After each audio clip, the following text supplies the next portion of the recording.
Locais altos, fechados e arejados são as principais características que os pombos urbanos procuram quando desejam fazer ninhos. A espécie vinda da Europa lembra a asa branca, pássaro eternizado na canção de Luiz Gonzaga, mas são distintas em vários aspectos. Existe o pombo urbano, na verdade, ele é exótico, ele não é brasileiro, né? Não é nativo do Brasil, foi trazido pelos europeus, certo? E o nosso pombo silvestre, ele é da região, né? Ele é do Brasil. Então, essa é a diferença. E aí, o que a gente tem hoje? O pombo trazido da Europa, né, que tem em todo mundo, somente não existe nas regiões polares, né, onde o frio é muito, eles aprenderam a conviver na área urbana, junto com as pessoas, né? E essa convivência trouxe eles para um grupo chamado sinantrópico. O que significa isso? São animais, né, que convivem nos arredores das áreas urbanas e são nocivos, que causam mal de alguma forma, porque causam doença, né? Fungos, né? Algumas bactérias. São coisas que eles podem transmitir se a população aumentar muito e a nossa higiene não for adequada, né, convivendo ali com as suas fezes o tempo todo. O manejo dos pombos urbanos é imprescindível, já que eles são responsáveis por transmitir doenças. Para isso não basta apenas o extermínio, é preciso entender o que os atrai. Os sinantrópicos têm aumentado a população por conta dos humanos mesmo, de nós. Fazendo o quê? Providenciando o fator principal, que é o quê? A alimentação e abrigo. Se a gente, né, diminuir essas duas coisas, o que um ser vivo precisa? Água, alimento e abrigo, certo? Então, água a gente não tem como limitar, mas nós podemos diminuir a questão da alimentação e evitar que eles abriguem, né? Mudando algumas coisas nas construções que a gente tem, né? Ou colocando tela, ou evitando com fios de nylon. Tem pessoas que utilizam também CDs que refletem e isso atrapalha, né, um pouco a visibilidade deles, então eles não pousam. Então são questões que podem ser utilizadas.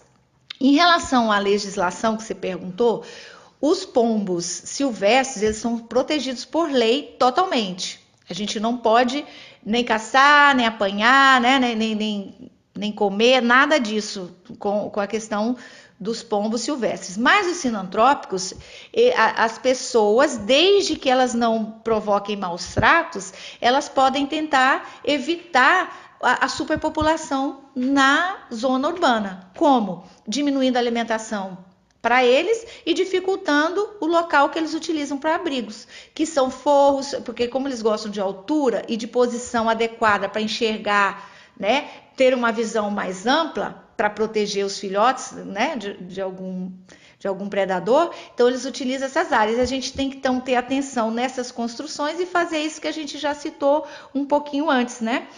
Fazer essas instalações de maneira ou com tela ou com alvenaria que dificultam o abrigo para eles. Se a gente consegue fazer isso, a gente vai diminuir a superpopulação. Com isso, a gente vai diminuir os problemas que eles causam para a gente. Ao fazer o manejo dos pombos, é importante evitar o uso de produtos químicos, já que eles podem causar prejuízos a toda uma cadeia de animais e até mesmo para os seres humanos.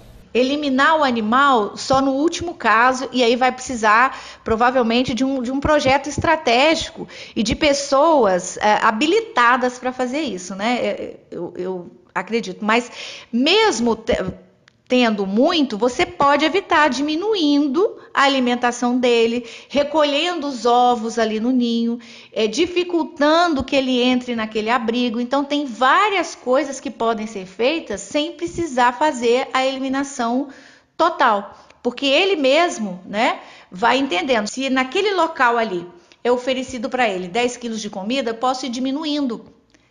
Era 10, eu passo a dar 5, depois a 2,5. O próprio animal vai procurar comida no outro lugar, certo?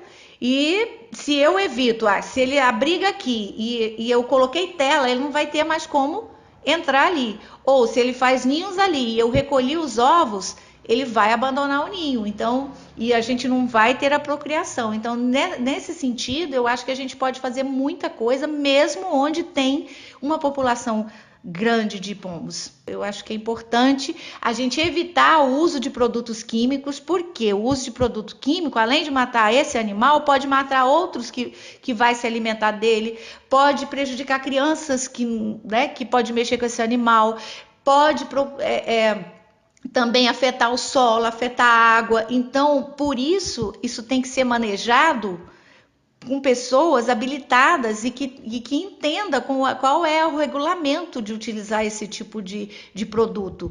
Então, por isso a gente diz, olha, evitem, né, de todas as formas o uso de produto químico para matar ou para eliminar, para diminuir, né, animais sinantrópicos na cidade, na zona urbana. E esses sinantrópicos tem rato, que é coisa parecida, né? A formiga, a aranha, então tem diversos. Você precisa entender um pouco como que esses animais, né, sobrevivem, como é que eles procriam, como é que é o ciclo de vida dele, né?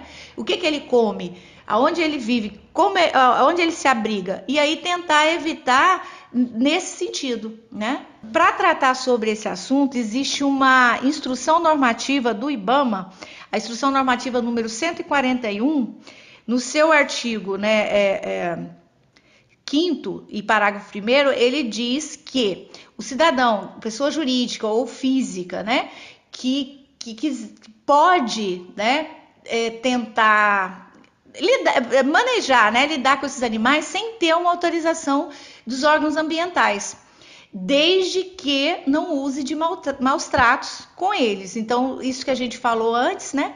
Mas, assim, com essa normativa, as pessoas vão ter acesso a toda a lei, né, que protege e que fala exatamente desse tipo de animal, esse animal que aprendeu a conviver, né, nas áreas urbanas, mas que são nocivos às pessoas, certo? Então, essa instrução, para quem quiser entender um pouco mais, pode acessá-la, né, e ler um pouco e entender, para poder também contribuir nesse sentido. E assim, também o Estado de São Paulo, a Prefeitura de São Paulo, fez uma cartilha, né, no site, né, da prefeitura, eles discutem com a população, e está acessível para todos, o manejo de pombos em zona urbana. O local onde os pombos ficam, em geral, há um acúmulo de fezes. Ao fazer a limpeza, é recomendado que se use máscaras, utilizar uma mistura de água com água sanitária e nunca varrer, pois o pó pode ser inalado e a pessoa contaminada por algum fungo.